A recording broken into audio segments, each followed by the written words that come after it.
வணக்கம். புது புது அர்த்தங்கள் நிகழ்ச்சிக்கு வரவேற்கிறோம். இன்றைய நிகழ்ச்சியில் திராவிடர் கழகத்தின் அருள்மொழி அவர்களும் பதிப்பாளர் பத்ரி சேஷாத்ரி அவர்களும் பங்கேற்கிறாங்க. வணக்கம். நீதிபதிகள் நியமன விவகாரம் மத்திய அரசுக்கு உச்சநீதிமன்றம் பகிரங்க எச்சரிக்கை அப்படின்னு ஒரு செய்தி இருக்கு. 8 மாதங்களாக நியமனம் தொடர்பான ஒப்புதல் இன்னும் வழங்கப்படவில்லை. நீதிமன்றத்தை முடக்க பார்க்கிறீர்களா அப்படின்னா நீதிமன்றம் கேள்வி எழுப்பியிருக்கு. என்ன பிரச்சனை, எப்படி புரிஞ்சுக்கலாம் இதை? அதாவது மத்திய அரசுக்கும் உச்சநீதிமன்றத்துக்கும் இடையில இந்த பிரச்சனைங்கிறது கொஞ்ச காலமாகவே இருந்து கொண்டுதான் வருகிறது. யார் யாரை நியமிப்பது அப்படிங்கிற ஒரு கேள்வி இருக்கு. எப்படின்னா பொதுவாக மத்திய அரசு மாநில அரசுகளுடைய கலந்தாலோசனையின் பேரில் அந்த பட்டியல்களை ஜனாதிபதிக்கு அனுப்புவாங்க. மத்திய அமைச்சரவை அந்த பட்டியலுக்கு ஒப்புதல் கொடுத்து அதை ஜனாதிபதி அவர்களுடைய உத்தரவின் பேரில் உயர்நீதிமன்ற உச்சநீதிமன்ற நீதிபதிகள் நியமிக்கப்படுவாங்க. இதுதான் இருந்த நடைமுறை. கொலிஜியம் சிஸ்டத்தில், கொலிஜியம் இல்லை, இது அரசினால் பின்பற்றப்பட்டு வந்த கான்ஸ்டியூஷன் அடிப்படையிலான நடைமுறை. இதுதான் கொலிஜியத்துக்கு முன்னாடி.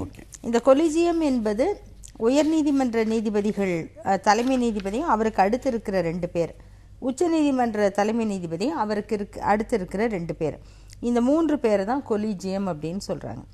இதை 1980க்கு பிறகு கொஞ்சம் கொஞ்சமாக இந்த அரசு நியமிப்பது அப்படிங்கிற அதிகாரத்தை உச்சநீதிமன்றம் ஒரு தீர்ப்பின் மூலமாக அவங்க கையில் எடுத்துக்க ஆரம்பித்தாங்க.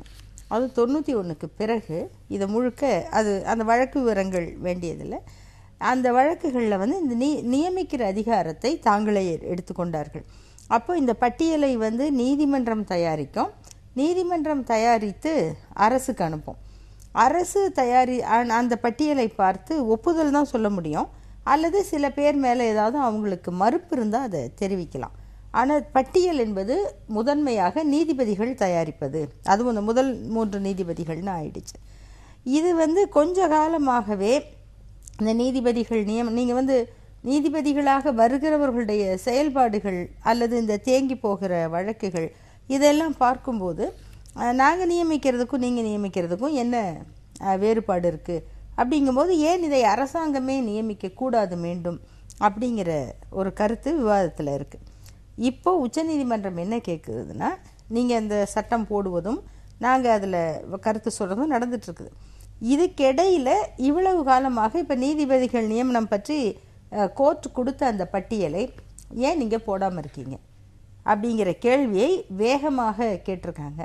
அதுக்கு திரு ரவிசங்கர் அவர் நாங்கள் சிஸ்டத்தை மதிக்கிறோம், எப்பயுமே இப்படி தான் சொல்லுவாங்க, மதிக்கிறோம் அப்படின்னு. ஆனால் ஏன் இதை போடாமல் இருக்கீங்கன்னு கேட்டால் நாங்கள் ஒரு பரவலான கருத்து கேட்கறதுக்காக காத்திருக்கிறோம் அப்படின்னு. பரவலாக யார்கிட்டலாம் போய் கேட்க போகிறாங்க அப்படின்னு தெரியல. எவ்வளவு கருத்து கேட்டாலும் அவங்களுடைய நோக்கம் என்பது பெரும்பாலும் இந்த RSS பின்னணியில் உள்ளவர்களை நீதிபதிகளாக ஆக்கணுங்கிறது அவங்களுடைய நோக்கமாக இருக்கலாம். அந்த மாதிரி பட்டியல் முழுமையாக வந்துட்டால் அவங்களுக்கு நீதிமன்றத்தோட முரண்பாடு இருக்காது. இதில் பொதுப்படையானவர்கள், வெறும் தொழில் திறமை மட்டுமே அடிப்படையாக கொண்டவர்கள், இப்படியும் இந்த நீதிபதிகள் பட்டியலில் வர்றாங்க. அதில் அவங்களுக்கு உடன்பாடு இல்லாமல் இருக்கலாம். இதை நீங்கள் எப்படி பார்க்குறீங்க? இந்த அரசு, பாரதிய ஜனதா அரசு ஆட்சிக்கு வந்த உடனடியாக அவர்கள் பெரிய எதிர்பார்ப்போடு கொண்டு வந்தது இந்த நீதிபதிகள் நியமனத்துக்கான ஒரு சட்டம், NJAC. அதை ஒரு லோக்சபா ராஜ்யசபாலெல்லாம் மிகப்பெரிய விவாதங்கள் நடந்து அது பாஸ் ஆகி அதன் பிறகு பல மாநிலங்கள்லேயும் அது ஏற்றுக்கொள்ளப்பட்டதற்கு பிறகு சுப்ரீம் கோர்ட்டுடைய கான்ஸ்டிடியூஷனல் பெஞ்ச் அதை கிராஷ் பண்ணிட்டாங்க, தள்ளுபடி செய்தது. அப்போ அது ஒரு விதத்தில் இதில் பிஜேபியா RSSஆ போன்றதற்குள்ளே போகாமல் நேரடியாக லெஜிஸ்லேட்டிவ் அத்தாரிட்டி, ஒரு சட்டத்தை இயற்றக்கூடிய அதிகாரமுள்ள நாடாளுமன்றமும் சட்டமன்றங்களும் ஒன்று சேர்ந்து ஒன்றை முன்வைக்கும் பொழுது உங்களுக்கு நீதிமன்றம் அதை இது கான்ஸ்டிடியூஷனல் ஃப்ரேம்வொர்க்கில் இல்லை என்று தடை செய்கிறது. இப்போ இது ரொம்ப ஒரு முக்கியமான ஒரு விஷயமாக நாடு முழுதும் இதை பற்றி பேசப்படணும். அந்த அளவுக்கு இங்கே பேச்சு நடக்கலை.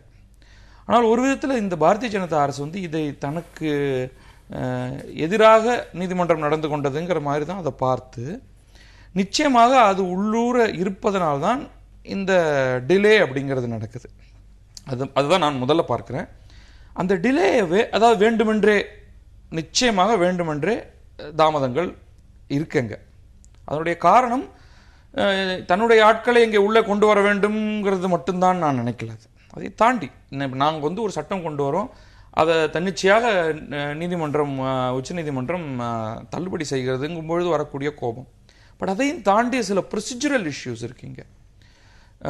அதாவது அந்த கோர்ட் தள்ளுபடி செய்ததுக்கு பிறகு ஒன்றும் நடக்காமல் இல்லை.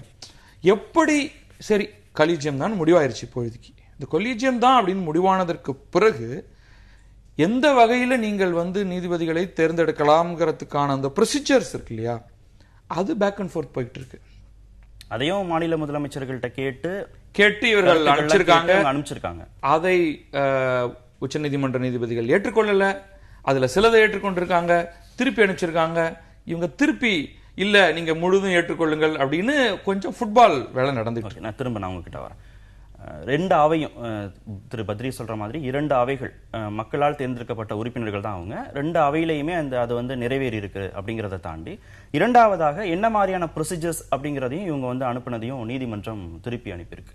இதை எப்படி புரிஞ்சுக்கிறது? நீதிமன்றம் ஒரு சர்வ அதிகாரம் படைத்த ஒரு அமைப்பாக அவங்க பாக்குறாங்களா, இல்ல மக்களுடைய, முதலமைச்சர்களுடைய உறுப்பினர்களுக்கு, அரசாங்கத்தின் அந்த அவங்களுடைய உணர்வுகளுக்கு இதை மதிப்பளிக்கல அப்படின்னு நம்ம எடுத்துக்கலாமா?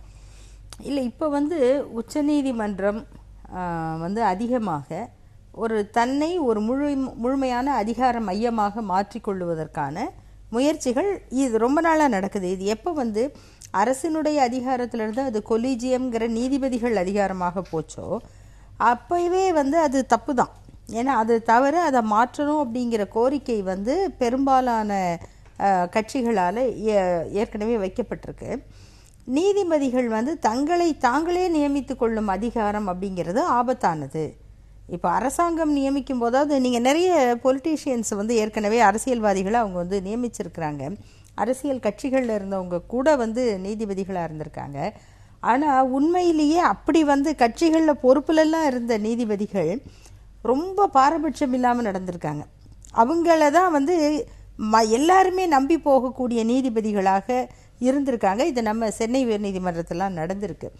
ஆனால் நீதிபதிகளே நியமனம் செய்வதுங்கிறது மாறிய பிறகு நிறைய குற்றச்சாட்டுகளும் வந்திருக்கின்றன நீதிபதிகள் மீது. இந்த கொலீஜியத்துக்கு பிறகு வந்த நீதிபதிகள் மீது இப்படி வந்து இது எல்லா மாநிலத்திலையும் நடக்குது.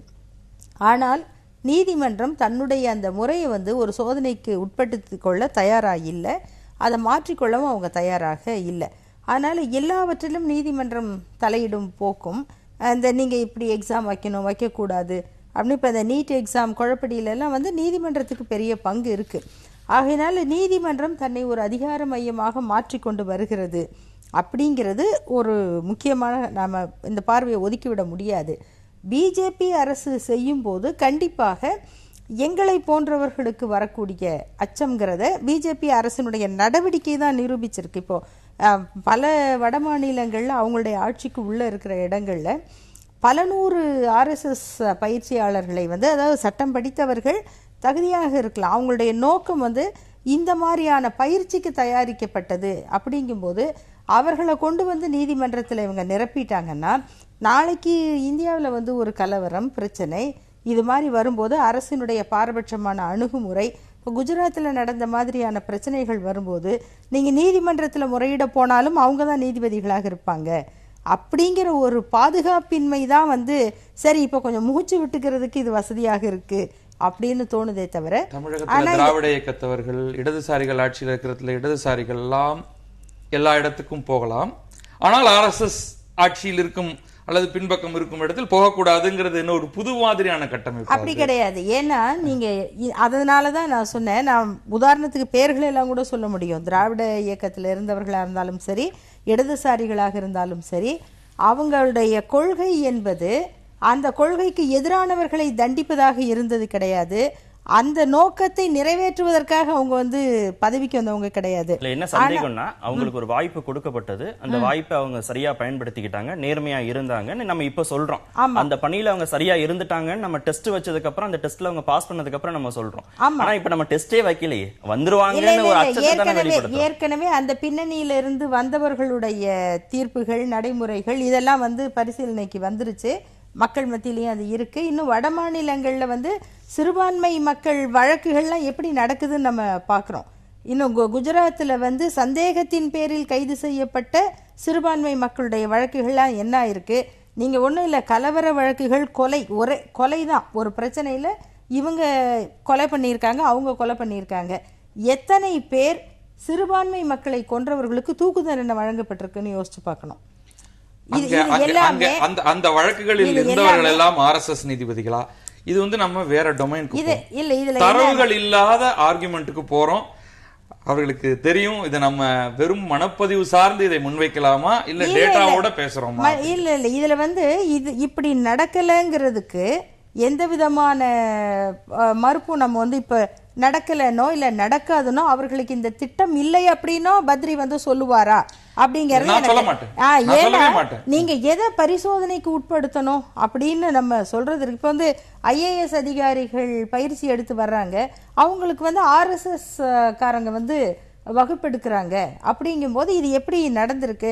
ஏற்கனவே வந்து IPS அதிகாரிகளுக்கான பயிற்சிகள்ல வந்து அருண் ஷோரி போன்றவர்கள் முதல்ல ஒரு 15 ஆண்டுகளுக்கு முன்னால கலந்து கொண்டு அதிகாரிகளை வந்து நீங்க வந்து அரசியல்வாதிகளுக்கு பல குறிப்புகளை கொடுக்க கூடாது, அரசு சார்ந்த குறிப்புகளை எதெல்லாம் முக்கியமோ அது நீங்க வந்து அமைச்சர்களுக்கு கூட கொடுக்க கூடாது அப்படின்னு அறிவுரை வழங்கியதான செய்திகள்லாம் வந்திருக்கு. கடந்த கால நியமனங்கள், கடந்த கால சர்ச்சைகளை அவங்க சொல்றாங்க. அலெக்ஸ் பால் மேனன் IAS அதிகாரி கூட இந்திய நீதித்துறை இதுல வந்து பாரபட்சம் காட்டப்படுகிறதோ, 98% மரண தண்டனைகள் சிறுபான்மையினர் தலித்துகளுக்கு வழங்கப்படுகிறதோ அப்படின்னு ஒரு கேள்வி எழுப்பியிருக்காரு. அவர் விளக்கம் கேட்டு நோட்டீஸும் அனுப்பப்பட்டிருக்கிறது. ஸோ இந்த செயல்பாடுகளை வச்சுதான் இந்த சந்தேகங்கள். நீங்க கொலிஜியம் சிஸ்டத்துல பாரபட்சம் காட்டப்படுகிறது, முறைகேடு நடக்குதுன்னு நம்ம குற்றம் சாட்டுறோம் அரசு தரப்புல இருந்து. அப்ப இந்த சிஸ்டத்துல இது மாதிரியான பிரச்சனைகள் வருகுமே அப்படின்னு ஒரு கேள்வி எழுப்பும்போது, சந்தேகம் எழுப்பும்போது அதுவும் ஆரோக்கியமானதான். கட்டாயமா வரலாம். மக்களுடைய கொள்கைகள், தனிப்பட்ட நபர்களுடைய கொள்கைகள் ஒரு பக்கம், அதை அவர்கள் மறைக்கலாம், மறைக்காமல் இருக்கலாம். அது தொடர்ந்து இருந்துகிட்டு தான் இருக்கும். அதை டெஸ்ட் பண்ணி தான் ஒருவர் நீதிபதியாகவோ காவல்துறை அதிகாரியாகவோ வரலாமா கூடாதாங்கிற ஒரு விதத்தில் ஒரு பப்ளிக் விஜிலாண்டிசத்துக்குள்ளே நுழைந்தோம்னா என்ன ஆகும் அப்படிங்கிறது ரொம்ப டேஞ்சரஸ். கான்ஸ்டிடியூஷனல் ப்ராசஸ்ன்னு ஒன்று இருக்குது. நீங்கள் கொலீஜியம் மெத்தடாக இருக்கட்டும், அரசு நியமிக்கும் அதற்கு முந்தைய மெத்தடாக இருக்கட்டும், ஒரு குறிப்பிட்ட கருத்து உள்ளவர் நீதிபதியாக ஆவதற்கு எந்த தடையும் இல்லை. ஆனதற்கு பிறகு அவர் எப்படி நடந்து கொள்கிறார் அப்படிங்கிறத வைத்துத்தான் ஒருவரை வந்து நம்ம எடை போட்டாகணும்.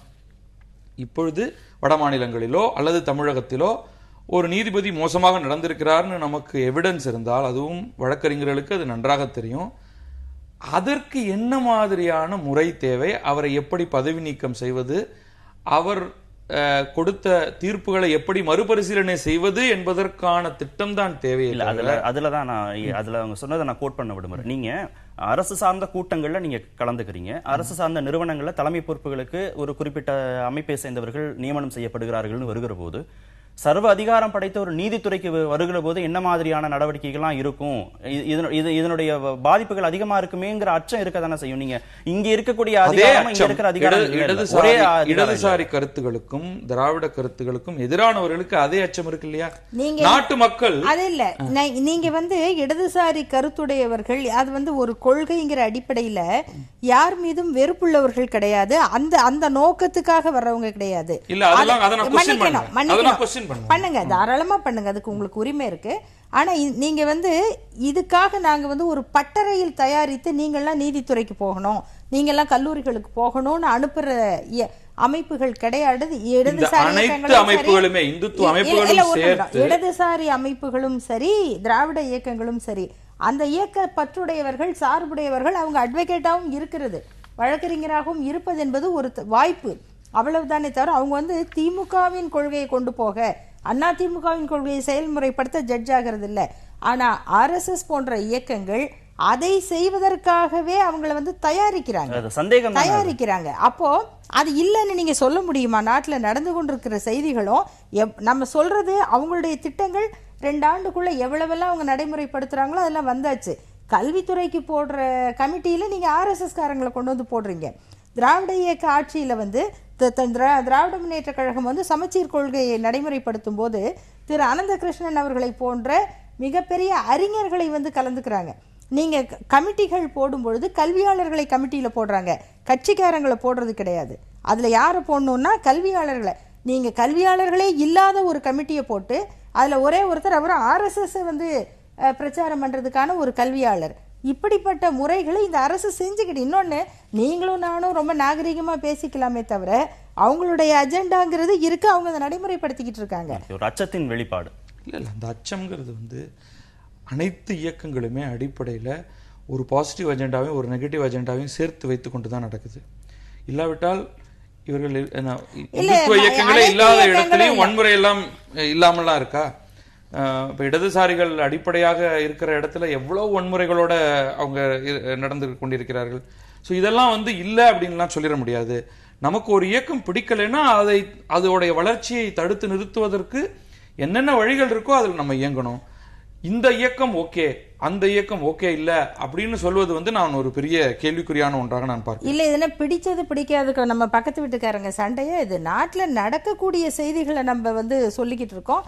ஒவ்வொரு மாநிலத்திலையும் என்ன நடக்குது, நீங்க வந்து அவங்களுடைய கொள்கையை நடைமுறைப்படுத்துறது தான் அவங்களுடைய ஆட்சி. அப்படி அதான் வெளிப்படையா சொல்றாங்க. ஆமா, எங்களுக்கு நாங்க வந்து RSS போய் நாங்க ஆலோசனை கேட்போம். எந்த சிஸ்டம் அப்படிங்கறதுல நிச்சயமா ஒரு அமிக்கபிள் சொல்யூஷன் வரணும். ஏன்னா 2 நாளைக்கு முன்னாடி தான் 2.25 கோடி வழக்குகள் தேங்கி இருக்கு, மக்கள் பாதிக்கப்படுறாங்கன்னு. நிச்சயமாக அரசும் நீதித்துறையும் இதுல ஒரு நல்ல சொல்யூஷனுக்கு வருவாங்க நம்ம எதிர்பார்க்கிறோம். எந்த சிஸ்டம் முடிவாகுதோ இல்லையோ அது வரைக்கும் இவ்வளவு வெற்றிடத்தை வச்சிருக்க கூடாது நீதித்துறையிலங்கிறது ரொம்ப முக்கியமா. தொடர்ந்து பேசலாம் இடைவேளைக்கு பிறகு.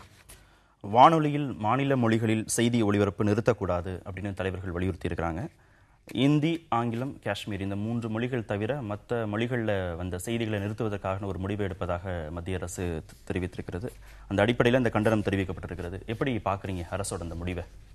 இல்லை, இது உண்மையா அப்படிங்கிறத உறுதி செய்துக்கணும். ஒன்று, அப்படி உண்மை என்றால் அது மிக தவறான ஒரு முடிவு அரசின் தரப்பில் இருந்து.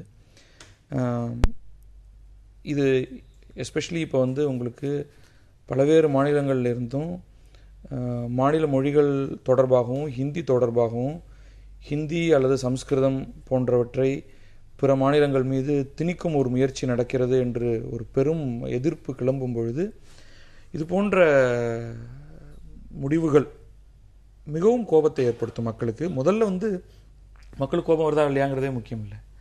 இது ஒரு ஃபேர் ஐடியாவா? இது எப்படி, யார் இதெல்லாம் உட்காந்து யோசிக்கிறாங்க, எந்த அடிப்படையில் இவர்கள் இந்த மாதிரி யோசிக்கிறாங்க அப்படிங்கிறது வந்து ஆச்சரியத்தை வரவழைக்கிறது. அதாவது கொஞ்சம் கூட மக்களோட உணர்வுகளை பற்றி புரிந்து கொள்ளாத வகையில் இது போன்ற திட்டங்களை உட்காந்து செய்துட்டு இருக்காங்கன்னா அவங்க என்ன மாதிரியான ஒரு அரசியல் திட்டத்தோடு அவங்க வந்திருக்காங்க அப்படிங்கிறது எனக்கு ஆச்சரியமாக இருக்குது. உண்மையிலேயே மாநில மொழிகளில் செய்தி மட்டும் இல்லை, பலவற்றையும் அதிகரிக்க வேண்டிய ஒரு தேவை இன்றைக்கு இருக்குது. அது இணையம் மூலமாகவும் தொலைக்காட்சி மூலமாகவும் அனைத்து அரசினுடைய அனைத்து இணையதளங்கள் கூட அனைத்து இந்திய மொழிகளிலும் இருப்பதற்கான ஒரு திட்டத்தை கொண்டு வர வேண்டிய நேரத்தில் இருப்பதையும் விளக்கிக் கொள்வது என்பது மிகவும் தவறான முடிவு. நீங்கள் எப்படி பார்க்குறீங்க? அதாவது எனக்கு திரு பத்ரி அவர்களுடைய இந்த ஆச்சரியம்தான் ஆச்சரியமாக இருக்குது. யார் உட்காந்து என்னமோ அவங்க புதுசாக இதை யோசனை பண்ணியெல்லாம் செய்கிறவங்க இல்லை. அவங்க இந்த திட்டங்களோட தான் வந்திருக்காங்க ஆட்சிக்கு. இதுக்கு பதிலாக அவங்க வளர்ச்சி திட்டம் அப்படிங்கிறத மக்கள்கிட்ட முன் வச்சாங்க வாக்கு வங்கிக்காக. அவங்களுடைய திட்டங்கள் இதுதான். அவங்களுக்கு நோக்கம் வந்து சமஸ்கிருதம், பசுமாடு, கங்கை, இன்னும் வந்து அவங்க அடுத்தது வந்து மனு தர்மம். இது ஒன்று தான் சொல்லணும். அது கான்ஸ்டியூஷன் ஆகும் அப்படின்னு சொல்லிட்டா சரியாக போச்சுன்னு நினைக்கிறேன். அதை வேறு வகையில் செய்வாங்க. இப்போது இந்த 3ஐயும் வைத்து தான் நாட்டில் வந்து அவங்களுடைய அரசியல் நடந்து கொண்டிருக்கு. இதெல்லாம் வந்து எதிர்ப்புறமாக நடக்கிறது. அவங்களுடைய திட்டங்கள்ங்கிறது வந்து சமஸ்கிருதத்தை மட்டுமே எல்லாருமே படிக்கணும், பேசணும், இந்த மாதிரியான ஒரு மொழியாக ஆக்குவதும், இந்தியாவின் அடையாளமாக அந்த மொழியை அவங்க ஆக்க முயற்சிப்பதும், அதுக்கு எதெல்லாம் தடையாக இருக்கும்போது மாநில மொழிகளை எப்படியெல்லாம் வந்து அவங்களால அழிக்க முடியுமோ அதை செய்வதற்குமான முயற்சி செய்வாங்க. இதில் ஒன்றும் இதில் ஆனால் இந்த பேர் வாங்கிடக்கூடாதுங்கிறதுக்காக இப்போ எனக்கு இந்த தருண் விஜய் வந்து இந்த திருவள்ளுவர் புராணம் பாடுறது, திருவள்ளுவர் இது கொண்டு போய் சிலையாங்க வைக்கிறேன்றது, இந்த மாதிரி சில நாடகங்களை நடத்துவதன் மூலம் நாங்கள் வந்து மற்ற மொழிக்கும் நண்பர்கள் எங்களிடத்தில் இருக்காங்க அப்படின்னு காமிக்கிறதை தவிர, மொழி வளர்ச்சி என்பதில் அவர்களுக்கு எல்லா மொழிகள் மீதும், இந்திய மொழிகள் மீதும் வெறுப்பு இருக்க தான் செய்து, சமஸ்கிருதம் அல்லாத மற்ற மொழிகளை படிப்படியாக ஒழித்து விட வேண்டும் என்பது அவர்களுடைய சொல்லப்படாத திட்டமாக இருந்தால் அதில் ஒன்றும் ஆச்சரியப்படுறதில்லை. மொழி வளர்ச்சி, மாநில மக்களுடைய உணர்வு, மொழி பரவலாக்கம், இதை தாண்டி வணிக ரீதியாக இதில் என்ன இருக்கு, எந்த அளவுக்கு மக்கள் இதை கேட்குறாங்க, இதனால் இந்த செய்திகள் இதெல்லாம் மக்களுக்கு போய் சேருகிறதா அப்படிங்கிற தரப்பில் அரசு யோசிச்சிருக்குமோ அப்படின்னு பார்க்கலாமா? இல்லை, அதுலேயும் பிரச்சனைகள் இருக்கு. வணிக ரீதியாக ஆல் இண்டியா ரேடியோவே இழுத்து மூடிடலாம், ஒன்றும் பெரிய வருமானம் ஈட்டக்கூடியதில்லை. தூர்தர்ஷனையும் கிரிக்கெட் பிராட்காஸ்ட்டை ஃபோர்ஸபுளாக அவங்க எடுத்து கையில் வச்சு பண்ணுறதை தவிர்த்துட்டு அதையும் இழுத்து மூடிடலாம். இப்போ வணிக ரீதிக்காக மட்டும்தான் ஒரு அரசு இயங்குகிறது அப்படின்னு சொல்லிட முடியாது. அப்படியே இப்போ அப்படின்னா எதுக்கு இந்த காஷ்மீரி மொழியில் இருக்கணும்? எகெயின் இது உண்மைன்னு வச்சுக்கிட்டோம்னா, வணிகம் அப்படிங்கிறத தாண்டி சேவை அப்படிங்கிறத தாண்டி பயன்பாடுன்னு ஒன்று இருக்குல்ல. இவ்வளோ சேவை பண்ணணும் அப்படின்னாலும், இவ்வளோ வணிகம் பண்ணாலும் அந்த பயன்பாடு முழுமையா மக்களுக்கு போய் சேருகிறதா? இந்த அளவுக்கு தனியார் தொலைக்காட்சிகள், தனியார் செய்தி நிறுவனங்கள், எல்லா ஊடகங்களும் வளர்ந்திருக்கிற அடிப்படையில் இந்த அளவுக்கு செலவு பண்ணி அதை மக்கள் சரியாக எடுத்துக்கொள்கிறார்களா அப்படிங்கிற ஒரு கேள்வி, அந்த சந்தேகத்தின் அடிப்படையில் கூட அரசு இந்த முடிவு எடுத்திருக்கலாம். பொதுவாக அரசும் தனியாரும் சேர்ந்து போட்டி போடக்கூடிய இடத்துல இந்த ஒரு பிரச்சனை இருக்கு. ஆனால் அதையும் தாண்டி மிக மிக குறைந்த செலவில் இதெல்லாம் செய்ய முடியும். ஒன்று, ஸோ நீங்கள் வந்து இந்த காஸ்ட் பெனிஃபிட் பார்க்கணுங்கிற அவசியம் இல்லை. ரெண்டாவது, வேற ஒரு பிரச்சனை இருக்குது. வானொலியை பொறுத்தவரை அவர்கள் இன்னும் அனைவரும் இந்த செய்தி சேவையை செய்யலாம்ங்கிறத இன்னும் கொண்டு வரல. எஃப்எம்களுக்கு இது தனியார் எல்லாம் எஃப்எம் மட்டும்தான் இருக்குது, ஏஎம்ல கிடையாது. எஃப்எம்ல அவர்கள் செய்தி கொடுக்க முடியாது, என்டர்டெயின்மெண்ட் மட்டும்தான் இன்றைக்கு கொடுக்கலாம். நீங்கள் மாநில அரசுகளுக்கும் தனியாருக்கும் அனைத்து விதமான சேவைகளையும் வானொலியிலும் கொடுக்கலாம் அப்படிங்கிற ஒரு ஓப்பன் லைசன்சிங் பாலிசி வந்ததற்கு பிறகு இப்போ இது யாருமே இதை பயன்படுத்தலை என்ற ஒரு காரணத்தை காட்டினால், நீங்கள் ஆங்கிலம் ஹிந்தியை சேர்ந்து எல்லாத்தையும் வேணா நிறுத்துங்க. ஃபேர்னஸ்னு ஒன்று இருக்கு இல்லையா? நீங்கள் ஆங்கிலம், ஹிந்தி, காஷ்மீரி மட்டும் வைத்துக் கொள்வேன், அதுவும் இந்த செய்தி உண்மையாக இருந்தால், நான் அதை திருப்பி சொல்லியே ஆகணும், உண்மையாக இருந்தால் அங்கே அதோடைய அபத்தம் தெரிகிறது. காஷ்மீரி மொழியை கேட்பவர்கள் எவ்வளவு பேர் தமிழோடு ஒப்பிடும் பொழுது? இப்போ தமிழை கேட்பவர்கள் தான் அதிகமாக இருப்பார்கள். இப்போ வணிக ரீதியாக இல்லை, அங்கே வேற சில கேந்திர முக்கியத்துவம் மற்றதெல்லாம் வருது அதில். ஆனால் அடிப்படையில் இது வந்து ஒரு எந்த விதத்துலையும், அதாவது வணிக ரீதியாகவும் சரி, ஒரு மொழி பரவலாக்கம்ங்கிற ஒரு மிக அடிப்படையான ஒரு நேர்மையான ஒரு திட்டமாக இருந்தாலும் சரி, எந்த விதத்தில் பார்த்தாலும் இப்படி ஒன்று அவர்கள் முடிவு செய்திருந்தாங்கன்னா அது ஒரு மிக தவறான ஒரு முடிவு. வணிகம், சேவை, பயன்பாடு, இந்த தளத்தில் இதை எப்படி நம்ம புரிஞ்சுக்கலாம்? இல்லை, அரசாங்கம் வந்து தன்னுடைய கட்டுப்பாட்டில் இருக்கக்கூடிய நிறுவனங்களை சிறப்பாக நடத்துவதற்குதான வழிமுறைகளை தான் செய்யணுமே தவிர, இதை வந்து வணிக நிறுவனமாக அவங்க நடத்தக்கூடாது. அது மாதிரி இதுவரைக்கும் எந்த அரசும் பார்க்கல. இவங்க வந்து இப்போ எப்படி ரயில்வே ஸ்டேஷனில் கூட நாங்கள் பிளாட்ஃபார்மை இதுக்கு விட்டுறோம், வாடகைக்கு விட்டுறோம் அப்படிங்கிற மாதிரி தனியாரை எல்லா இடத்திலும் கொண்டு வந்துக்கிட்டு இருக்காங்க. இது வந்து ஏற்கனவே தனியார்கள் ஆதிக்கத்துக்கு வந்துருச்சு இந்த துறை. அப்படிங்கும்போது இனிமே இதையும் வந்து தனியாரிடம் அவங்க கொடுக்கறதா இல்லையாங்கிற முடிவுக்கு வந்தாலும் வருவாங்கன்னு நினைக்கிறேன். அப்படிப்பட்ட சூழலில் உங்களுக்கு வந்து ஒரு பெரிய தலைமுறை, நம்ம வந்து இந்த வயதுகளில் இருந்து பார்த்தா இந்த இன்றைக்கு இந்த எஃப்எம் கேட்கிற அந்த இளைஞர், அந்த தலைமுறை இருக்குது. ஒரு பெரிய தலைமுறை வந்து இந்த அரசு வானொலியை, அரசு தொலைக்காட்சியை பார்ப்பதை விரும்புகிறவர்கள் இருக்காங்க.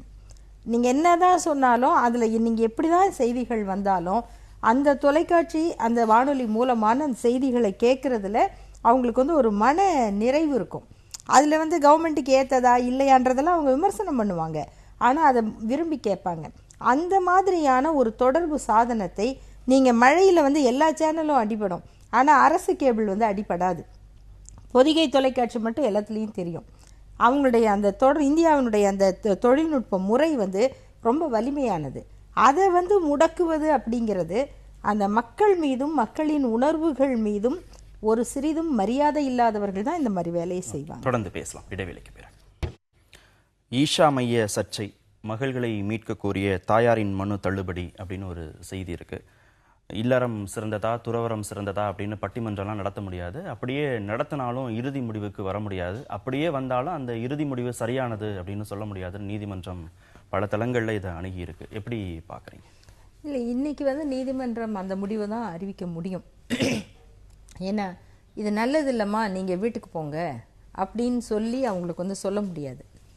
அது மாதிரி நல்லதா இல்லையா அப்படிங்கிற முடிவெடுக்கிற வயதும் வந்து அவங்களுக்கு இருக்குது. அப்போ 18 வயதுக்கு மேலே அவங்க தெரிந்து தெளிந்து அந்த முடிவை எடுத்திருக்காங்க. அப்படிங்கும்போது நீதிமன்றம் அதுக்கு பிறகு எப்படி அதை வற்புறுத்த முடியும் அப்படிங்கிற கேள்வி வந்து நீதிபதிகள் மிகச்சரியாக வச்சுருக்காங்க. அந்த வழக்கை பொறுத்த வரைக்கும் பெற்றோர் வந்து இவ்வளவு ஆண்டுகள் கழித்து வழக்குக்கு வர்றது அப்படிங்கிறது அவங்களுக்கு எதிரான ஒரு நிலைப்பாடாக இருக்குது. அவங்க உடனடியாக வந்திருக்கணும், அல்லது கொஞ்ச காலத்துக்குள்ளே, அது நமக்கே இந்த ரீசனபிள் டைம் அப்படின்னு சொல்கிறோம், அந்த குறிப்பிட்ட காலத்துக்குள்ளே அவங்க நீதிமன்றத்தை அணுகி இருந்தால், இப்போ அவங்களுடைய கோரிக்கை இது மாதிரி கொஞ்ச நாள் நீங்கள் வெளியில் வைங்க, எங்களோட அனுப்புங்க, தனியாக தங்கி இருக்கட்டும், அதுக்கு பிறகு அவங்கள கூப்பிட்டு பேசுவோம் அப்படின்னு சொல்கிறதுக்கு ஒரு வாய்ப்பு இருந்திருக்கும். அதுவும் கூட இந்த மாதிரியான உரிமைகளில் வந்து பெற்றோருடைய விருப்பத்துக்கு எதிராக அவங்க போகிறாங்க. அப்படிங்கும்போது நமக்கு சமூகம் சார்ந்த பொறுப்புணர்வுனால ஏற்படுற ஒரு கவலையை தவிர தனி மனித உரிமை அப்படின்னு பார்த்தா அதில் நீங்கள் தலையிட முடியாது.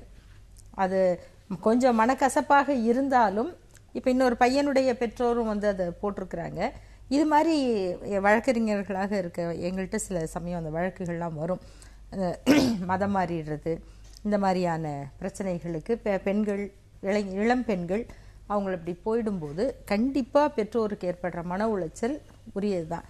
ஆனால் சட்டப்படி அதில் வந்து நம்ம தலையிட முடியாது. அவங்களுடைய வயது, முடிவெடுக்கிற தகுதி, இதை பொறுத்தது தான் அது.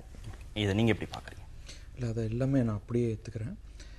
இந்த விஷயத்தை பொறுத்த வரைக்கும் வேறு சில கேள்விகளும் முன்வைக்கப்பட்டது.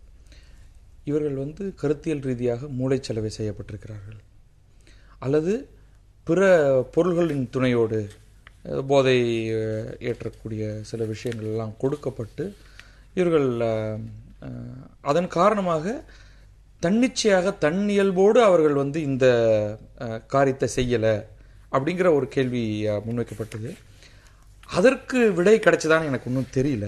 ஏன்னா அதுவும் முக்கியமானது. ஒரு வழக்குன்னு வரும்பொழுது அது பொதுத்தளத்துக்கு வந்துடுது. இல்லை, நீதிமன்றம் வந்து அதை தனி வழக்காக நீங்கள் போடுங்க அப்படின்னு சொல்லியிருக்கிறாங்க. ஸோ அது இன்னும் இருக்கு. அந்த இஷ்யூஸ் வந்து நம்ம பேசணும். ஏன்னா ஒரு குற்றச்சாட்டு வைக்கப்படும் பொழுது இது எல்லாவற்றையும் வந்து முழுமையாக பார்க்கணும். ஆனால் ஒரு விதத்தில் மதம் சார்ந்த அமைப்புகள் எல்லாமே ஏதோ ஒரு மூளைச்சலவை ஒன்றை செய்து கொண்டு தான் இருக்கின்றன. அந்த கருத்தியல் ரீதியாக நீ வந்து ஒரு பொது வாழ்க்கையில் ஒரு குடும்பத்தில் ஒரு தனிநபர் ஆணோ பெண்ணோ எப்படிப்பட்ட ஒரு வாழ்க்கையை வாழணும்னு பொதுவாக ஒரு சமூகம் ஏற்றுக்கொண்ட ஒரு விஷயத்திலிருந்து விலகி சந்நியாசம் என்பதை பெற்றுக்கொண்டு நீங்கள் மத நம்பிக்கை இருப்பதுங்கிறது எல்லாருக்கும் இருக்கு. அதை தாண்டி பொது வாழ்க்கையிலிருந்து ஒரு விதத்தில் துண்டிக்கப்பட்டு ஒரு தனியான இடத்துக்கு வந்து நீங்க வேற ஒரு வாழ்க்கை முறையை கையில் எடுத்துக்கிட்டு அதன்படி நட அப்படின்னு ஒன்றை ஒருவர் மீது சுமத்துவது ஒரு ப்ராசஸ். அது உடனடியாக நடந்துறது கிடையாது. நீங்க சன்னியாசத்தை வந்து பொது வாழ்க்கையிலேருந்து துண்டிச்சுக்கிறதாவா பாக்குறீங்க? அன்னை தெரசா வந்து பொது வாழ்க்கையிலேருந்து துண்டிச்சுக்கிட்டாங்களா? விவேகானந்தர் அவங்க அந்த உதாரணம் சொல்றாங்க. இவர்கள் எல்லாருமே வந்து ஒரு விதத்துல பொதுவான மக்களுடைய வாழ்க்கை, பொது வாழ்க்கைனா அவர்கள் வந்து பொது அரங்கில் இருக்காங்க இல்லைங்கிறத பத்தி சொல்லல. வாழ்க்கை முறைன்னு ஒண்ணு இருக்கு இல்லையா? சன்னியாசிகள் இந்து மதம், கிறிஸ்தவ மதம், இஸ்லாம், எது எல்லாம் வேணாலும் எடுத்துங்க, அந்த விலகிய மற்றொரு வாழ்க்கை முறை அது வாழ்க்கை ரொம்ப காலமாக எல்லாரும் வாழ்ந்து கொண்டு தான் இருக்காங்க. எல்லா மதத்திலையும் இதெல்லாம் இருக்குது. புத்த மதத்திலிருந்து எல்லாவற்றிலும் இருக்கு. ஆனால் இதை எவ்வளவு பேர் இங்கிருந்து அங்க போகிறாங்க? அதாவது இந்த மன வாழ்க்கை பெரும்பாலும் மனம் புரிந்து கொண்டு மக்களுக்கு இடையில் வாழ்வதிலிருந்து விலகி மதத்தை முதன்மையாக எடுத்துக்கொண்டு அவங்க மக்கள் தொண்டு செய்துகிட்டு இருக்கலாம், செய்யாமலும் இருக்கலாம். இந்த ப்ராசஸ் இருக்கு இல்லையா, இது நாளடைவில் பல இடங்கள்ல இதுல மக்கள் போகிறது பிற நாடுகளெல்லாம் ரொம்ப குறைஞ்சு போயிடுச்சு. இன்றைக்கு வந்து நீங்கள் கிறிஸ்துவ மதத்துடைய விஷயங்களை பல இடங்களில் பார்த்தீங்கன்னா அங்கே வந்து இந்த மாதிரி அது ரோமன் கத்தோலிக்க மதம் மட்டும்தான் அதை செய்து, புரோட்டஸ்டன்ட்ஸ் பெருமளவு அதிலிருந்து விலகிட்டாங்க. அங்கே அப்போவே அவர்கள் வந்து திருமண வாழ்க்கையில் இருந்து கொண்டே தான் மத சேவையும் செய்துட்டு இருக்காங்க. இந்தியாவில் வந்து இந்த சன்னியாசிகள்ங்கிறவங்க ரொம்ப காலமாக இருந்துகிட்டு இருந்திருக்காங்க. ஆனால் அவர்கள் பெரும்பாலும் ஆண் துறவிகள். பெண் துறவிகள் அப்படிங்கிறது வந்து நம்ம இங்கே இந்தியாவில் அதிகமாக இருந்தது கிடையாது. அதுதான் வந்து இங்கே ஒரு பொது பார்வையில் ஒரு பெரிய டென்ஷனை ஏற்படுத்துறது. அதுதான் அதாவது துறவு பொது வாழ்க்கைங்கிறது வந்து பெரும்பாலும் ஒரு அச்சத்தை உண்டாக்காது. அது ஒரு பெற்றோருக்கு ஒரு மனக்கவலை உண்டாக்குமே தவிர அது ஒரு அச்சத்தை உண்டாக்காது. ஆனால் அப்படி வந்து ஒரு பொதுவான துறவு வாழ்க்கைங்கிறதுக்கான ஒரு பொது இடம்ங்கிறது இங்கே வந்து இந்து மத அமைப்பில் வந்து அப்படியான வெறும் இப்போ வந்து வள்ளலார் திருச்சபை இருக்குது வடலூரில். இப்போ ஒருத்தர் வந்து அங்கே போய் இருக்காங்க, அவங்க தொண்டு செய்கிறாங்க, துறவரம் பூண்டுறாங்க அப்படின்னு சொன்னால் அது வந்து வெளிப்படையாக நடக்கும். இந்த ஈஷா மையம் போன்ற இடங்களில் ஏற்கனவே அது பல குற்றச்சாட்டுகளுக்கு உள்ளாகி இருக்கிற இடம். அந்த இடமே வந்து முழுக்க யானைகளின் வழித்தடத்தை மறித்து கட்டப்பட்டதுங்கிறத எப்படி ஒரு அரசாங்கம் கொஞ்சம் கூட இதுவரைக்கும் கேள்வி கேட்காம இருக்குங்கிறது ரொம்ப ஆச்சரியத்துக்குரியது. மொத்த கட்டடமே அனுமதி இல்லாமல் வாங்கிய கட்டப்பட்டதுங்கிற குற்றச்சாட்டும் இருக்கு. அவங்க நடத்துகிற கூட்டங்கள் இது ஒரு தனியாருடைய இடம், அதுக்குள்ள போய் இருக்கிறவங்க அப்படிங்கிற ஆசிரமங்கள் இதுல தான் வந்து இந்த அச்சமூட்டுகிற கேள்விகள் வரும். மாதிரியான ஒரு நிபந்தனை, அந்த நிபந்தனையின் அடிப்படையில் போறவங்களுக்கு மட்டும்தான் அங்க வாய்ப்பு. நீங்க ராமகிருஷ்ண மடம், நீங்க சொல்ற வள்ளலார் மடம், இதுல எல்லாம் வந்து அந்த மாதிரியான ஒரு நிபந்தனைகள்லாம் கிடையாது. யார் வேண்டுமானாலும் போகலாம், பெற்றோர்களின் ஒப்புதலோடு அங்க போகலாம். நாங்க இங்க பெற்றோர்களின் ஒப்புதலே தேவையில்லை, அவர்கள் வந்தா போதும் அப்படிங்கிற அடிப்படையில தானே இங்க இருக்கு. அதான் சர்ச்சைக்குள்ளாகுது. இந்த சன்னியாச முறைங்கிறதையே கொஞ்சம் பொது விவாதத்துக்கு உட்படுத்தணும்னு நினைக்கிறேன். நான் வந்து ஈஷா அதை சார்ந்து இருக்கக்கூடிய பிரச்சனைகள் அதெல்லாம் வந்து தனி பிரச்சனை. அதெல்லாம் வந்து சட்டம் ஒழுங்கு பிரச்சனையெல்லாம் நிச்சயமாக பார்க்கணும். நித்யானந்தாவுடைய ஆசிரமமாக இருக்கட்டும், மாதா அமிர்தானந்தமயோடதாக இருக்கட்டும், இன்றைக்கு வந்து அல்லது ஸ்ரீ ஸ்ரீ ரவிசங்கருடையதாக இருக்கட்டும், இன்றைக்கு பல இந்து மதம் சார்ந்த மத அமைப்புகள் தலைவர்கள் உருவாக்கிட்டு இருக்காங்க. அவர்கள் மிகப்பெரிய ஒரு அமைப்பை ஏற்படுத்துகிறாங்க. அதில் பலர் கலந்து கொள்கிறார்கள். அதை வெறும் அங்கே போயிட்டு 3 நாள் 5 நாள் 1 வருடம் இருந்துட்டு வர்றதுங்கிறது வேற, அந்த அமைப்பில் முழுமையாக சேர்ந்து உறுப்பினராகி துறவிகளாகி இருக்கிறது வேற, அங்கே அட்மினிஸ்ட்ரேட்டராக வேலைக்கு இருக்கிறதுங்கிறது வேற. இதெல்லாம் தனித்தனியாக நம்ம எடுத்துக்கணும். இந்த துறவுகள் எல்லாமே என்ன மாதிரியான துறவு நிலை அப்படிங்கிறத இதை சட்டம் ஒழுங்காக நான் பார்க்கல. இது பொது விவாதத்துக்குரிய ஒன்றாக பார்ப்பது தவறில்லை. இல்லை, அதை ஒரு சந்தேகத்துக்குரியதாக கூட பார்க்கணுங்கிறது தான் என்னோட கருத்து. இப்போ அவர் சொன்ன இப்போ இந்த ராமகிருஷ்ண மடம் அப்படிங்கிறதுல இந்த மாதிரியான குற்றச்சாட்டுகள் கண்டிப்பா வராது. ஏன்னா இப்போ இவங்க எல்லாமே இப்போ இந்த மதரசா பயிற்சி, கிறிஸ்தவ பயிற்சி வேறுபடுத்துறாரு. இந்த மாதிரி வரும் மையங்கள் மீதான சந்தேகங்களை நம்ம தொடர்ச்சியா கேள்வி எழுப்ப வேண்டியதா இருக்கு. செயல்பாடுகள் திடீர்னு வரக்கூடிய இந்த தனி மனிதர்கள் இவங்க எப்படி ஒரு நிறுவனம் ஆகிறாங்க, அந்த நிறுவனம் எப்படி மதத்தை பயன்படுத்தி கொண்டு இப்படியான தொடர்புகளை உண்டாக்குறாங்க, இவங்களுக்கு எங்கே இப்போ திடீர்னு போய் கங்கை கரையில் இது பண்ணுறேன் அப்படிங்கிறதும், ஒரு 5 லட்சம் பேரை கூட்டி ஒரு நிகழ்ச்சி நடத்தினா அதுக்கு அரசாங்கம் இந்த சந்தேகத்துக்குரிய இந்த தனிநபர்களோடு அரசாங்கங்கள் காட்டுகிற தொடர்பு இருக்குது பாருங்க, இது இந்தியா முழுக்க ஆபத்தானதாகவே இருந்திருக்கிறது. அதனால் என்ன ஆகும்னு சொன்னால் அந்த இடங்களுக்குள்ளே நடக்கக்கூடிய மிகப்பெரிய சமூக விரோத செயல்களோ இல்லை கொலைகள்லாம் நடந்து கூட அது என்ன ஆச்சு, அந்த கொலை வழக்கு புட்டபர்த்தியில் என்ன நடந்தது, அந்த கொலை வழக்குகள் அப்போவே வந்து துப்பாக்கி சூடு நடந்தது, இந்த வழக்கெல்லாம் வந்து என்ன ஆச்சு அப்படிங்கிறதே தெரியாது. ஏன்னா அடுத்து பார்த்தீங்கன்னா அங்கே அரசியல்வாதிகள் எந்த கட்சி மாறினாலும் சரி போய்கிட்டே இருப்பாங்க. இந்த இடங்கள்லாம் கேள்வி கேட்க முடியாததாக மாறும்போது அங்கு உள்ளே நடக்கிற எல்லா குற்றங்களும் பாதுகாக்கப்படுகின்றன அப்படிங்கிற பயம் வந்து நமக்கு. பத்ரி சொல்றதோட ஒரு விஷயத்தோட சேர்த்தே ஒரு கேள்வி. 18 வயசுக்கு மேல எந்த குழந்தையும் தன்னுடைய பெற்றோர்களுக்கு சொந்தம் இல்லை, அவர்கள் எடுக்கக்கூடிய எல்லா விதமான சுய முடிவுகளுக்கும் சட்டம் அனுமதி வழங்குது, அதனால இந்த முடிவு சரிதான் அப்படின்னு நம்ம புரிஞ்சுக்கலாமா? இல்ல அந்த பெண்கள் கேள்வி எழுப்புற மாதிரி விவேகானந்தர் புத்தர்லாம் வந்து அவங்க அம்மா அப்பாட்ட கேட்டுட்டு இருந்தா இந்த மாதிரியான ஒரு பொது தளங்களுக்கு வந்திருக்க முடியாது, இந்த மாதிரியான ஒரு நபர்கள் வந்திருக்க முடியாது. துறவரம் அப்படிங்கிறத என்னுடைய பெற்றோர்கள் ஏற்க மறுக்கிறாங்க அப்படிங்கிற ஒரு சிக்கல் தான், இது ஒரு மனச்சிக்கல் தான் அப்படின்னு அதை புரிஞ்சுக்கலாமா? அப்படி இல்லை. கண்டிப்பாக பெற்றோருக்கு வந்து இந்த மாதிரி கவலைகள் ஏற்படுறது வந்து இயற்கையானது. நம்ம வந்து 18 வயதுங்கிறத ஒரு ஒப்பீட்டு அளவில் அவர்களுடைய செயல்திறன், முடிவெடுக்கிற அந்த உரிமை, இதற்கான ஒரு அளவுகோலாக நம்ம வச்சுருக்கிறோம். ஆனால் நீங்கள் வந்து 40 வயசு ஆன பிறகு கூட அப்பாவுக்கு வந்து 65-70 வயசு இருக்கும். அப்பா வந்து என் பையனுக்கு ஒன்றும் தெரியாது, என் பொண்ணுக்கு ஒன்றும் தெரியாதுன்னு நினைக்கிற பெற்றோர் மனநிலை இருக்குது. ஆனால் இந்த பெண்களை பொறுத்த வரைக்கும் அவங்க வந்து ஏற்கனவே 7 ஆண்டுகளாக அங்கே இருந்துக்கிட்டு இருக்காங்க அப்படிங்கிறது ஒரு பிரச்சனையாக இருக்குது. ஆனால் அவங்க சொல்லும்போது இப்படியெல்லாம் வந்து அனுமதி கேட்டுக்கிட்டு யாரும் துறவரம் போக முடியாது அப்படிங்கிறது உண்மைதான். நீங்கள் இது வந்து இந்த மாதிரி முடிவெடுக்கிற வயதில் யாருமே வந்து அனுமதியை கேட்க மாட்டாங்க. நீங்கள் இந்த தீவிர இயக்கங்களுக்கு போகிறவங்களும் சரி, இந்த மாதிரியான பயிற்சிகளுக்கு போகிறவங்களும் அனுமதி கேட்க மாட்டாங்க. அனுமதி மறுக்கப்பட்டால் அதை எதிர்த்து தான் போவாங்க. அது ஒரு மனநிலை. நம்ம முடிஞ்சால் அவங்கள வந்து மனநிலையை புரிஞ்சு அணுகி வீட்டில் வச்சுக்க முடிஞ்சால் நல்லது. இல்லை அப்படி போயிட்டாங்கன்னா அவங்களுடைய நடவடிக்கை வெளிப்படையானதாக இருந்தால் பெற்றோருக்கு அச்சம் வராது. இந்த மாதிரியான திரைமறைவு செயல்பாடுகள் உள்ள தனி மனிதர்களுடைய ஆதிக்கத்தில் இருக்கக்கூடிய மடங்களில் தான் அச்சங்கள் வர்றது இயற்கையாக இருக்கு. ஓரினச் சேர்க்கை அப்படின்னு வருகிற போது கடுமையான விமர்சனங்கள்லாம் வந்தது பல்வேறு தளங்களில். இன்னைக்கு அந்த மாதிரியான பேரணிகள்லாம் நடக்கிற போது பெற்றோர்களே கூட வராங்க, என்னுடைய குழந்தைகளின் உணர்வுகளை நான் புரிஞ்சுக்கிறேங்கிறாங்க. ஒரு பெண்மணி வந்து தன்னுடைய பையனுக்கான வரன் அப்படின்னு கூட விளம்பரங்கள் கொடுத்ததெல்லாம் செய்திகளை நம்மளால பார்க்க முடிஞ்சது. ஸோ இது இந்த கலாச்சாரம், துறவரம் அப்படிங்கிற ஒரு கலாச்சாரத்தை இந்த சமுதாயம் ஏற்றுக்கொள்ள மறுக்குது அப்படின்னாலும் ஏற்றுக்கொள்ளத்தான் வேண்டும். இனிமே அதற்கான வாய்ப்புகள், சாத்தியக்கூறுகள் இருக்கத்தான் வேண்டும். அதை நோக்கி இந்த சமூகம் நகரணும் அப்படின்னு இதை பார்க்கலாமா? அது வந்து என்னை பொறுத்த வரைக்கும் துறவரம் என்பது பயாலாஜிக்கலி மனித வாழ்க்கைக்கு எதிரானது. அதாவது ஒரு எக்ஸ்ட்ரீம் வெறுப்பு அல்லது வேற விரக்தி, இந்த மாதிரியான காரணங்களுக்காக தான் ஒருவர் வந்து துறவரத்தை நோக்கி போகிறாங்க அப்படின்னு நான் நினைக்கிறேன். இது என்னுடைய தனிப்பட்ட கருத்து. அது இவ்வளவோ பெரிய மகான்கள்லாம் இருந்திருக்கிறார்களே அப்படின்னு நீங்கள் சொல்லலாம். இந்த ஆன்மீக தேவை அப்படிங்கிறதுனால வந்து சுற்றி இருக்கிற எல்லாத்தையும் விட்டுட்டு போகிறது அப்படிங்கிறத வந்து நான் ஒரு சரியான வழியாக நான் பார்க்கல. அதனால் எனக்கு வந்து ஒட்டுமொத்தமாக இந்த துறவரம் சார்ந்த பல்வேறு விஷயங்கள் மீது கடுமையான கேள்விகள் இருக்குது.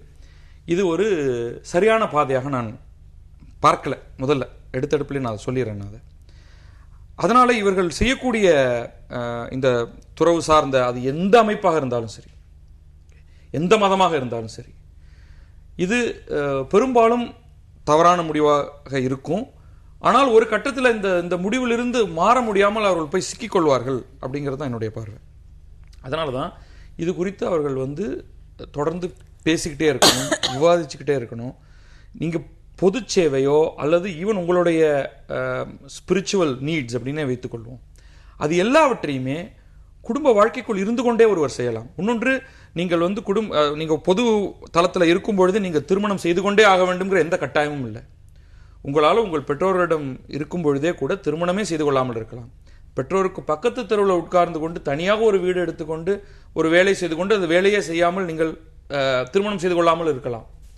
இது அத்தனைக்குமான சாத்தியக்கூறுகள் இருக்கும் பொழுதே கூட ஒருவர் ஒரு ஆசிரமத்தில் சேர்ந்து துறவரம் எடுத்துக்கொண்டு தன்னை பூட்டி வைத்துக் கொள்வதுங்கிறது வந்து ஒரு பெரிய கேள்விக்குறியாக பார்க்கிறேன். இதுல வந்து உளவியல் ரீதியாக அங்க மட்டும் தான் எல்லா வாய்ப்பும் இருக்கிற மாதிரியான ஒரு தோற்றத்தை கட்டமைப்புகிறது தேவையில்லை. இது வந்து நான் ஈஷா பிரச்சனையோடயே நான் சேர்க்கல. இதனால் ரொம்ப பெரிய தளத்தில் இது பேச வேண்டிய ஒன்றாக நான் கருதுகிறேன். அதாவது பெற்றோரை பொறுத்த வரைக்கும் நீங்க சில கருத்துக்கள்ல ரொம்ப தீவிரமான கொள்கையுடையவங்களாக இருந்தா குடும்பத்துல வந்து அதை பற்றி விவாதிக்க கூட அனுமதிக்க மாட்டாங்க. இது ஒரு மனநிலை. அப்படி அனுமதிக்காம இருக்கும்போது என்ன ஆகும்னா, அதே கருத்திலேயே வளர்ந்த பிள்ளைகள் வந்து அதுக்கு நேர் எதிரான இடத்துக்கான ஒரு முடிவு எடுப்பாங்க. அப்போ இவங்களுக்கு ஏற்படுற அதிர்ச்சி இது வந்து ரொம்ப கடுமையானதாக இருக்கும். கிட்டத்தட்ட அவங்கள பொறுத்த வரைக்கும் அது ஒரு துறவரம் தான். அப்போது எதையுமே வீட்டில் வந்து விவாதிக்கக்கூடிய, தாங்க நினைச்சதை வெளிப்படையாக பேசக்கூடிய ஒரு சூழ்நிலை வந்து குடும்பங்களில் இருக்கணும். நான் சொல்கிறேன் நீ கேளு அப்படிங்கிற அந்த மனநிலை அதுக்கு வந்து இன்னைக்கு இல்லை எப்பவுமே அப்ப இந்த சமூகம் அதை நோக்கி வரணும். ஏன்னா உணவுல இருந்து உடையில இருந்து நான் சொன்ன ஓரின சேர்க்கையெல்லாம் வரைக்கும் எல்லாமே ஆரம்பத்துல கலாச்சார சீரழிவுங்கிற வார்த்தை தான் பயன்படுத்தப்பட்டது. அது அப்புறம் கலாச்சார மாற்றம்னா அதை ஏற்றுக்கொள்ளக்கூடிய ஒரு மனநிலைக்கு இந்த சமூகம் கொஞ்சம் கொஞ்சமாக வர தொடங்கி இருக்கிறது. அந்த அடிப்படையில தான் இதையும் புரிஞ்சுக்க வேண்டியதா இருக்கா? இந்த பெண்கள் வைக்கக்கூடிய அதே குற்றச்சாட்டு தான். துறவரம் அப்படிங்கறத என்னுடைய பெற்றோர்கள் சரியா புரிஞ்சுக்கலங்கிறதுனால எனக்கு 7 வருடங்களுக்கு அப்புறம் இந்த சமூகம் கொடுக்கக்கூடிய அழுத்தமா இருக்கலாம். ஏன் இன்னும் பெண்ணுக்கு திருமணம் பண்ணி வைக்கலங்கிற கேள்வியா இருக்கலாம். அது அவர் சொல்ற மாதிரி திருமணத்தை அவங்க வேணும்னு சொல்லலாம், வேணான்னு சொல்லி வீட்டுக்குள்ளே இருக்கலாம். ஆனா இந்த அமைப்புகளை தேடி ஓட வேண்டிய நிர்பந்தத்தை இங்க இருக்கக்கூடிய பெற்றோர்களோ இல்ல சமூகங்களோ தான் கொடுக்குதுன்னு எடுத்துக்க வேண்டியதா இருக்கா? கண்டிப்பா. ஏன்னு சொன்னா எனக்கு தெரிஞ்சு திரு பத்ரி சொல்ற மாதிரி திருமணம் பண்ணாம நான் இருக்கேன் அப்படின்னு சொல்றது நம்ம சமூகத்துல 100க்கு 90% சாத்தியம் இல்லை. ஏன்னா அத்தனை பேரும் சேர்ந்து நீ ஏன் கல்யாணம் பண்ணாம இருக்க, நீ உடனே செய் அப்படிங்கிறத நோக்கி தான் அந்த தனி மனிதர்களை நம்ம தள்ளுறோம். அது மட்டும் இல்லை, திருமணம் செஞ்சுட்டு எனக்கு குழந்தை வேண்டாம் அப்படின்னு இருந்தா அது எப்படி நீ வேண்டான்னு சொல்லலாம்? அந்த மாதிரி இது நம்ம பஸ்ஸில் பக்கத்தில் உட்கார்ந்துருக்கிறவர்கிட்ட கூட உங்களுக்கு எத்தனை குழந்தைங்க, குழந்தை இல்லைன்னா ஏன் குழந்தை இல்லை, இப்படி அப்போ நீங்கள் அங்கே போனீங்களா இங்கே போனீங்களா, சீக்கிரம் பெற்றுக்கங்க. இந்த மாதிரியாக அக்கறைங்கிற பேரில் அடுத்தவர் வாழ்க்கையில் அறிவுரை சொல்லுகிற அநாகரிகம் நமக்கு ரொம்ப அதிகம். அப்போ நீங்கள் ஒரு பெண்ணை வீட்டில் திருமணம் பண்ணாமல் அவங்க இருந்தாங்கன்னா அவ தான் கோயிலும் போய்கிட்டு இருக்கிறா, உனக்கு புத்தி எங்கே போச்சு அப்படின்னு பெற்றோரை வேற போட்டு தாக்குவோம் நம்ம. அப்படிப்பட்ட சூழல்ல இதுல இருந்து தப்பித்து போகிற ஒரு வழியாக அவங்க துறவரத்தை மேற்கொண்டு விடுவாங்க. இது எல்லாமே நம்ம சமூகம் உருவாக்குகிற பெரிய தளங்கள்ல பேச வேண்டிய விஷயம். ஆழமான புரிதல்களும் இதுக்கு தேவைப்படுகிறது. நிகழ்ச்சியில் பங்கேற்ற இருவருக்கும் மிக்க நன்றி. நேயர்களை மற்றொரு நிகழ்ச்சியில் சந்திக்கலாம். நன்றி, வணக்கம்.